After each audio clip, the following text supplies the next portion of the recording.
प्यारे साथियों, जैसा कि आप लोगों का क्लास 11 से सेकेंड टर्मिनल का एग्जाम नवंबर मंथ में 2024 में होने जा रहा है, तो यह वीडियो आपके लिए काफ़ी महत्वपूर्ण होने वाला है। क्योंकि प्यारे बच्चों, क्लास 11 के लिए हम लोग केमिस्ट्री का पेपर लेकर के आ चुके हैं।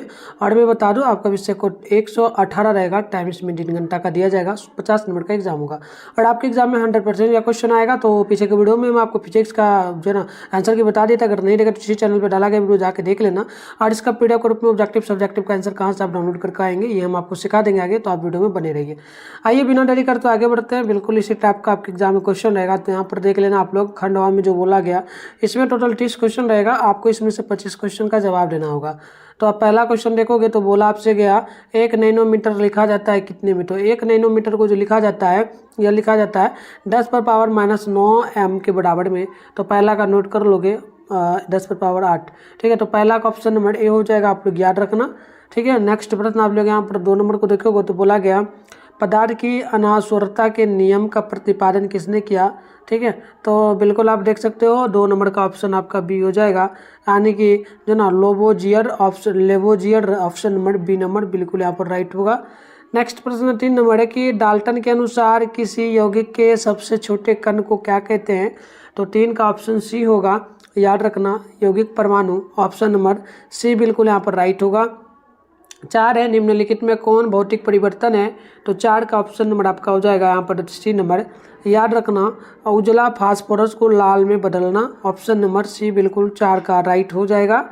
चैनल वगैरह को जरूर सब्सक्राइब अगर नहीं तो कर लेना, नोटिफिकेशन को ऑल पे प्रेस कर लेना, वीडियो को लाइक कर लेना और वीडियो को अपने दोस्तों में शेयर कर लेना। इससे हम जो भी वीडियो अपलोड करेंगे आपके मोबाइल में नोटिफिकेशन जाएगा, आप आराम से देख पाओगे। ठीक है, और मैं बता दूं ऑल सब्जेक्ट का पेपर आपको इसी चैनल पे वीडियो के माध्यम से मिल जाएगा। और पीडीएफ को आपको बताएंगे अभी कुछ देर में कि कैसे डाउनलोड करना है आंसर, आप वहाँ से भी डाउनलोड कर पाएंगे। ठीक है, और आपको कोई भी डाउट वगैरह तो कमेंट करना, मैं कमेंट में रिप्लाई आपका दे दूंगा। ठीक है, तो चलो क्वेश्चन नंबर 5 है कि एवोगाड्रो स्थिरांक होता है। तो याद रखना, ये स्थिरांक कहाँ पर होता है। तो ये होता है आपका 0.622 गुने 10⁻⁻23 अनुमोल पर पावर -1 में। तो ऑप्शन सी आप लोग 6 नंबर 5 का याद रखना।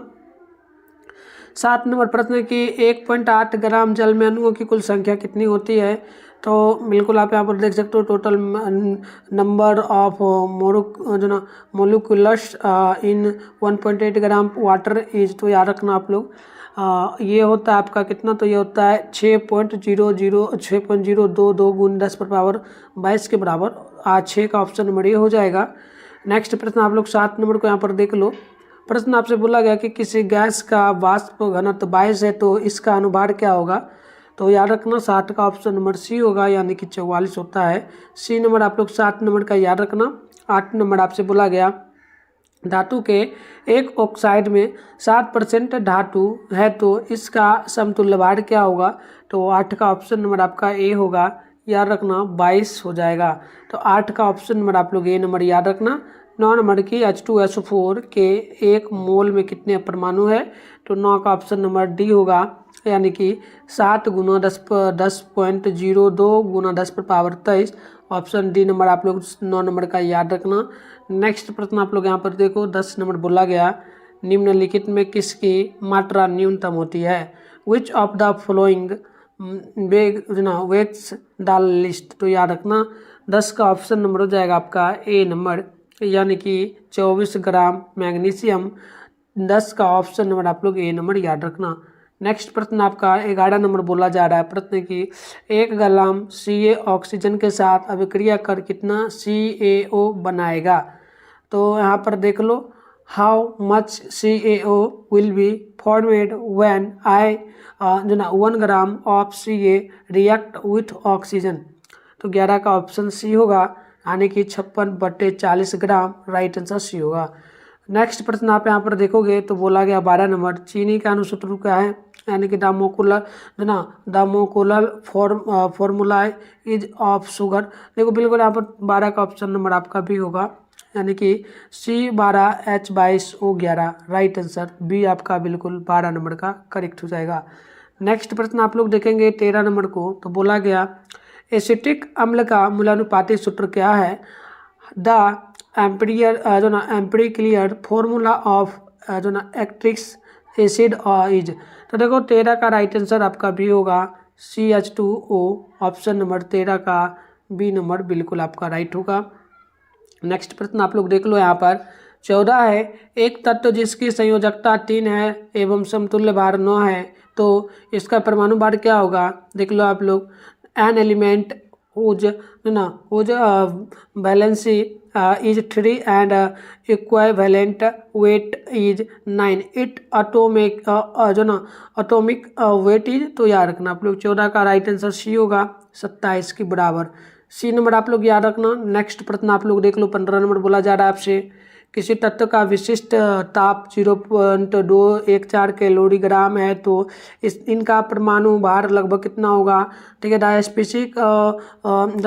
Specific heat of an element is 0.214 calcium per gram, then its atomic weight is approximately equal to. तो देखो यहाँ पर 15 का क्या होगा? सी नंबर हो जाएगा, यानी कि 30 के बराबर। सी नंबर आप लोग 15 का याद रखना।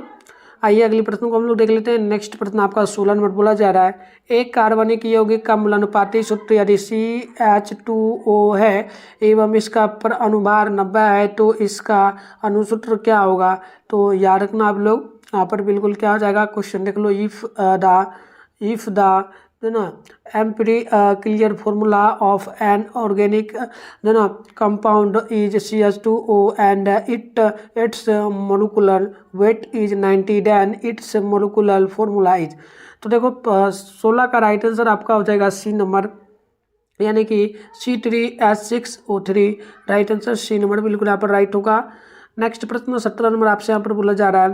प्रश्न आपसे क्या बोला गया कि बताइए निम्नलिखित में कौन उपधातु है? Which of the following is a metalloid. तो याद रखना 17 का ऑप्शन नंबर आपका सी होगा, यानी कि ये आपका एस हो जाएगा। 17 का सी नंबर आप लोग नोट कर लेना। 18 है, निम्नलिखित में कौन यौगिक नहीं है? Which of the following is not compound. तो याद रखना 18 का ऑप्शन नंबर बी होगा, ozone. Right answer B number बिल्कुल करेक्ट होगा। 19 है कि पित्तल क्या है? ब्रेसिस। तो याद रखना 19 का राइट आंसर ऑप्शन नंबर आपका डी होगा, एक मिश्रण। ऑप्शन नंबर डी बिल्कुल करेक्ट होगा। आप लोग 20 नंबर को देख लो। बोला गया किसी यौगिक जिसमें 50% तत्व यानी कि परमाणु भार 10 है तथा 50% तत्व भी परमाणु भार 20 है, तो मूलानुपाती सूत्र क्या होगा? तो देख लो यहाँ पर बिल्कुल क्या हो जाएगा, आप देख सकते हो। जैसे कि क्वेश्चन है clear formula of compound containing 50% element A 8 weight 10 and 50% element B 8 weight 20। तो बताइए क्या होगा इज? तो बिल्कुल 20 का क्या आ जाएगा? ऑप्शन नंबर आप लोग बी नंबर नोट करेंगे, A2B ऑप्शन भी होगा। तो चलो पहला इसका PDF ऑब्जेक्टिव सब्जेक्टिव का आंसर गूगल से आप कैसे डाउनलोड करोगे। जीवन शक्ति के सिद्धांत का प्रतिपादन किसने किया? तो ये किसका याद रखेंगे आप लोग? ऑप्शन नंबर ए हो जाएगा, यानी कि आपका क्या हो जाएगा? वर्जिलियस। ऑप्शन नंबर ए हो जाएगा। नेक्स्ट क्वेश्चन आपका 22 नंबर की कार्बनिक यौगिकों की संख्या बहुत अधिक है, इसका क्या भार हो सकता है? इसका कारण क्या हो सकता है ना? Organic compounds are very rare in number, this is due to. तो 22 नंबर का ऑप्शन आपका हो जाएगा यहाँ पर डी नंबर, नोट कर लोगे। इनमें से सभी D, all of D, option D हो जाएगा। अगली प्रश्न को देख लो आप लोग। बोला गया आपसे 23 नंबर की निम्नलिखित में कौन कथन सत्य नहीं है ना? तो बिल्कुल आप यहाँ देख लो, which of the following statement is statement not true. तो 23 का ऑप्शन हो जाएगा ए नंबर, प्राइमरी कार्बन परमाणु कोई एक अन्य कार्बन यौगिक कोई अन्य कार्बन से जुड़ा रहता है। ऑप्शन नंबर ए हो जाएगा, आप याद रखना। 24 है कि थाइमिथिल ईथर की क्रियाशील मूलक क्या है ना? जैसे कि देख सकते हो द फंडामेंटल ग्रुप ऑफ डायमेट्री इथरीज। तो देखो 24 का जो हो जाएगा ऑप्शन नंबर सी हो जाएगा, ये single bond C upon single bond बराबर सी सिंगल बॉन्ड अपॉन हो जाएगा बराबर में। तो ऑप्शन सी नंबर हो जाएगा 24 का, आप याद रखना। चलो 25 की बात कर लेते हैं। तो बोला गया कि एसीटोन का IUPAC नेम क्या है? ठीक है, तो देखो the IUPAC name of acetone, तो नोट कर लो। 25 का ऑप्शन सी होगा, यानी कि प्रोपेनोन, और राइट आंसर सी हो जाएगा। नेक्स्ट प्रश्न 26 है, प्रोपेन है क्या? तो बिल्कुल देख लो 26 का ऑप्शन ए हो जाएगा, यानी कि खुली श्रृंखला वाला यौगिक ऑप्शन नंबर आपका 26 का ए नंबर बिल्कुल ही करेक्ट हो जाएगा। नेक्स्ट प्रश्न देख लो आप लोग 27 है कि निम्नलिखित में कौन एसिटिक अम्ल है, which of the following is acetic acid, तो 27 का हो जाएगा B number CH3COOH option number आप लोग बी नंबर 27 का याद कर लोगे। चलो नेक्स्ट प्रश्न देखते हैं हम लोग यहाँ पे। तो नेक्स्ट प्रश्न बोला गया 28 नंबर CH3CHO का IUPAC नेम क्या है, तो आप 28 का नोट करोगे, ऑप्शन नंबर सी होगा ethanol, right answer C number बिल्कुल करेक्ट होगा। 29 है निम्नलिखित में कौन स्तर है, ठीक है, तो देख लो which of the following is an ester, तो 29 का ऑप्शन बी होगा, यानी कि RCOOR ऑप्शन नंबर आपका 29 बी हो जाएगा। चलो आगे बढ़ते हैं। नेक्स्ट प्रश्न आपका 30 नंबर है CH3CH2OH एवं CH3 single bond O single bond CH3 क्या है, तो आप नोट कर लोगे 30 का ए नोट हो जाएगा क्रियाशील समावयव, राइट आंसर ए होगा। तो इस प्रकार से हम टोटल आपको 30 क्वेश्चन का आंसर बताते हैं, आपको बनाना 25 है। देखना आप लोग प्यारे बच्चों, इसमें शॉर्ट में टोटल 10 क्वेश्चन है, आपको करीब 5 क्वेश्चन का जवाब देना है, 2 मार्क्स बोला है, 5 क्वेश्चन का जवाब देगो तो टोटल 10 नंबर आपको यहाँ पर कंप्लीट मिल जाएगा। तो चलिए फटाफट से क्वेश्चन को देखते हैं, है ना। पहला क्वेश्चन जो है कट चुका है, तो मैं आपको क्वेश्चन दिखाता हूँ, ढूंढला आपको दिख रहा होगा, मैं पढ़ दे रहा, आप सुन लो। जैसे कि पहला क्वेश्चन है श्रृंखला सीमा जो ना आइसोमोटोस और विद्युत चुंबकीय स्पेक्ट्रम पर एक संक्षिप्त टिप्पणी लिखे। दूसरा क्वेश्चन है, तीसरा है कि लुडीर जो ना आवश्यकताओं से आप क्या समझते हैं। चौथा नंबर है कि हाइड्रोजन वर्ग अनिश्चितता सिद्धांत क्या है। नेक्स्ट क्वेश्चन है क्वांटम संख्या को परिभाषित करें। अगली क्वेश्चन है जो ना ओमफाउ का सिद्धांत क्या है। इसके अलावा नेक्स्ट क्वेश्चन आप लोग देखेंगे यहाँ पर, तो 7 नंबर बोला गया हुंड का अधिकतम बहुलता का नियम क्या है। नेक्स्ट क्वेश्चन है CR और CU का इलेक्ट्रॉनिक विन्यास लिखे। 9 नंबर है पाउली के अपमर्जन सिद्धांत क्या है, और 10 है कि स्पिन क्वांटम क्या है। तो चलिए आगे हम लोग बढ़ते हैं। अगले क्वेश्चन को आप लोग देखेंगे तो यहाँ पर दीर्घ उत्तरीय क्वेश्चन है, इसमें टोटल 5 क्वेश्चन है, आपको 3 क्वेश्चन का जवाब देना है। ये आपका जो है 5 मार्क्स वाला है, टोटल 15 नंबर आपको कंप्लीट यहाँ पर मिलेगा। तो क्वेश्चन आप देख लीजिए क्या क्या पूछा गया। प्रश्न है कि एक सूक्ष्मदर्शी उपयुक्त फोटोनों का उपयोग करके किसी परमाणु में इलेक्ट्रॉनों को 0.1 एम्पीयर दूरी के अंतर्गत उसकी स्थिति जानने के लिए प्रयुक्त होता है। इसके वेग मापन में जो है अंतर्निहित अनिश्चितता क्या है। चलिए आगे बढ़ते हैं। क्वेश्चन आप लोग देखेंगे तो 12 नंबर के हाइड्रोजन स्पेक्ट्रम का वर्णन करें। 13 नंबर है कि क्वांटम संख्या से आप क्या समझते हैं।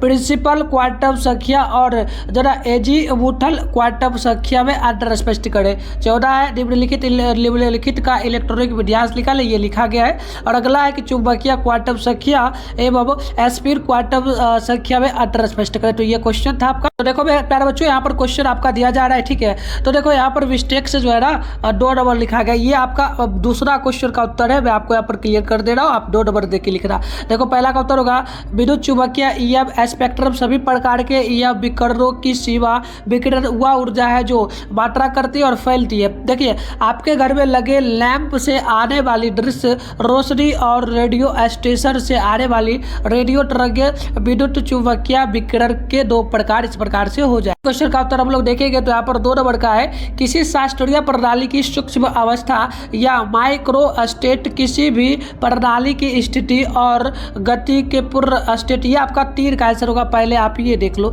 ये आपका जो है ना प्यारे बच्चों 3 नंबर क्वेश्चन का आंसर है। तो आपको लिखना माइक्रो स्टेट किसी भी समय प्रणाली की स्थिति और गति के पूर्ण सेट का विनिर्देश चरण अंतरिक्ष सदिशों की भाषा में या किसी भी समय किसी प्रणाली के पूर्ण चरण अंतरिक्ष सदिश का विनिर्देश है। तो इस प्रकार से आंसर होगा। तो चलिए यहाँ पर देखते हैं हम लोग नेक्स्ट क्वेश्चन को। तो अगले क्वेश्चन आपका 3 नंबर हो जाएगा। प्रश्न होगा, प्रश्न का उत्तर हो जाएगा जो है ना हाइजेनबर्ग के अनिश्चितता सिद्धांत के अनुसार किसी भी कण की स्थिति और गति को एक ही समय में निर्धारित करना असंभव है। दूसरे शब्दों में हम कह सकते हैं कि जब हम किसी जो ना सटीकता के से गति निर्धारित करेंगे उस कण की स्थिति उतनी ही कम सटीक होगी। कणों की तरंग जैसी प्रकृति से प्राप्त सिद्धांत का क्वांटम यांत्रिकी में बहुत महत्व होगा। तो चलिए आगे क्वेश्चन जो आपका है, यहाँ पर हम लोग 4 नंबर का आंसर देखेंगे। क्वांटम संख्याएं स्थिर मानों का एक समूह है। क्वांटम संख्या जिन्हें इलेक्ट्रॉनिक क्वांटम संख्या भी कहा जाता है, इलेक्ट्रॉनों को दिए गए अल्पसंख्यात्मक मान है जो हाइड्रोजन परमाणुओं के लिए जो ना श्रोडिंगर तरंग समीकरण के समाधान प्रदान करती है। चलिए अगले क्वेश्चन का उत्तर हम लोग यहाँ पर देखेंगे ना, तो हो जाएगा आपका 5 का आंसर। देखिए आंसर हो जाएगा कि परमाणु की कक्षाओं में घूमने वाले इलेक्ट्रॉनों सर्वप्रथम निम्न ऊर्जा वाले कक्षाओं उपकक्षाओं में जाने या बढ़ते हैं। तो इस प्रकार से होगा। प्यारे बच्चों नेक्स्ट प्रश्न को हम लोग देखते हैं। यहाँ पर जो ना आपका 5 नंबर क्वेश्चन बोला जा रहा है कि 5 नंबर का आंसर हो जाएगा। 5 नंबर देंगे, 1 सेकंड देखो यहाँ पर ना बढ़ाते जाना है। जैसे कि ये आपका जो तीसरा नंबर दिख रहा है ये 4 नंबर आपको कर देना है, ठीक है। और इसके अलावा ये मैंने बता ही दिया, और ये आपका जो क्वांटम बोला है ये 5 नंबर क्वेश्चन का आंसर होगा। ये मैंने आपको बताया था अभी, तो देखिए ये मैंने बता ही दिया, तो ये 5 नंबर क्वेश्चन का आंसर होगा। और बात करेंगे इसका, तो ये 6 नंबर क्वेश्चन का आंसर होगा कि परमाणु की कक्षाओं में घूमने वाले इलेक्ट्रॉन सर्वप्रथम निम्न ऊर्जा वाले उपकक्षाओं में जाते हैं या बढ़ते हैं,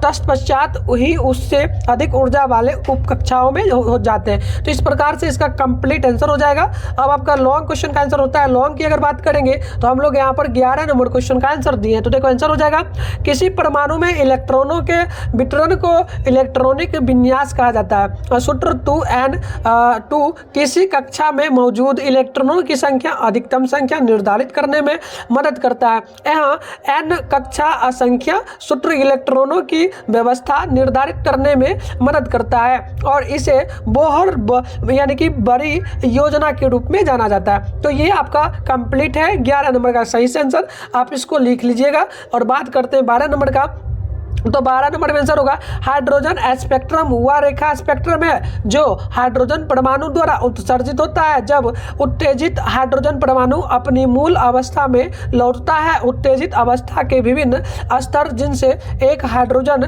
परमाणु अपनी निम्न ऊर्जा व्यवस्था में वापस आ सकता है, विभिन्न श्रृंखलाओं को जन्म देते हैं। तो इस प्रकार से इसका भी 12 नंबर का पूरा कंप्लीट आंसर है। बात करते हैं 13 नंबर का, तो 13 का आंसर हो जाएगा रसायन विज्ञान में क्वांटम संख्याओं का एक समूह है जो किसी परमाणु के भीतर इलेक्ट्रॉनों पथ और गति को दर्शाती है। तो इस प्रकार से ये आंसर होगा। अब इसका पीडीएफ आप ऑब्जेक्टिव सब्जेक्टिव के रूप में कैसे डाउनलोड करेंगे, चलिए फटाफट से हम लोग सीख लेते हैं।